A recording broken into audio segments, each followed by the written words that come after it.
سڵاو عزیزان، ئەمەوێ لەم ڤیدیۆیە ڕاهێنانێکی زۆر گرنگتان پێ بڵێم کە ئەتوانێت ژیانتان بگۆڕێ. ژیانی تەندروستی، ژیانێکی تایبەت بەوەی کە تۆ مێشک و تەرکیز و سەرنجێکی باشت هەبێ.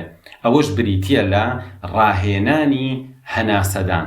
بەڕێزان، ئەو بابەتەی کە ئەتوانێت گۆڕانکاریکی گەورە لە مێشکی توا بکە ئۆکسجینە و چۆن بتوانی میکانیزمی هەناسەدانت باش بکەیت. من لێرە بە کورتی ڕاهێنانێکت فێرەکەم کە تۆ ئەتوانی بەم ڕاهێنانە بە تەواوەتی گۆڕانکاری لە تەندروستیت، لە تەرکیز و سەرنج و یادگەتە دروست بکەیت.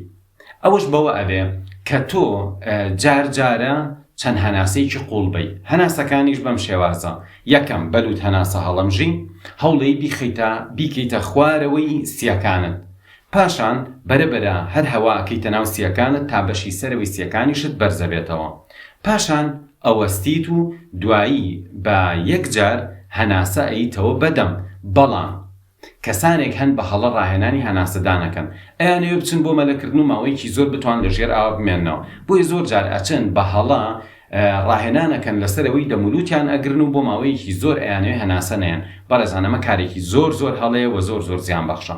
ڕێگە دروستەکە بۆ باشکردنی هەناسەدان بەم شێوازەیە: بەلوت هەناسە هەڵەمژی،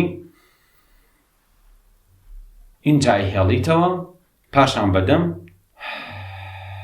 و پاشەوەی هەناسەکە دیایەوە یەکسەر هەناسە وەرەگریت و لێیان ناوەستی. هەندێک کەس هەن کە هەناسە ئێنەوە لەوەشە کەمێک ئەوەستن. ئەو وەستانە زیانێکی زۆری بۆ مێشکەیە.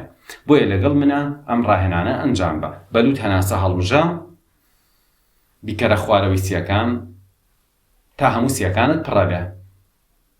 پاشان بوەستە. دوایەوە بەدەم هەناسە بەرەوە.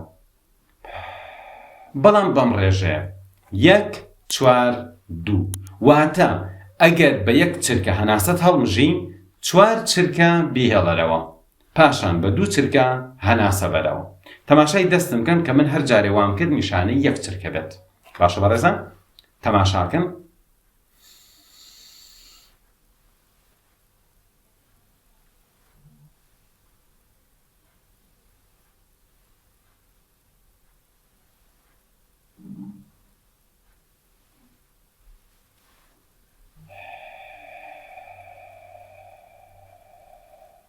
کەواتە بە 1 چرکە هەناسەم هەڵمژی، بە 4 چرکە هێشتمەوە، بە 2 چرکە هەناسەم مایەوە. ئەگەر من ماوەیەک لەسەرمە بەردەوام بم، ئەو کاتە مولولی ناوسیەکان ئەکشێ و تو ئەتوانی لە جارەکانی ئایندا هەناسەکانت درێژکەیتەوە. بۆ نمونە ئەو کاتە چیەکەی؟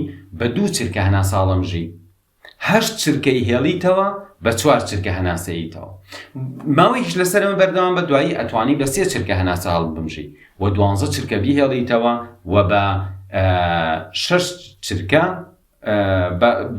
6 چرکەش هەناسەکەت بیتەوە.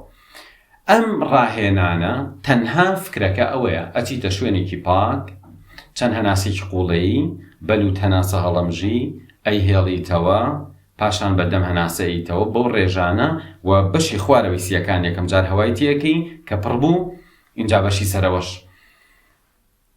ئەتوانی بەم ڕاهێنانە گۆڕانکاریی گەورە لە ژیان و تەندروستی تا ئەنجام بی و ئەم بابەتە ئەبێتە هۆی ئەوەی کە مێشکێکی سافت هەبێ و هەروەها یارمەتی جەستت ئەی کە کارەکانی خۆی بەڕێکبێکی ئەنجام بە.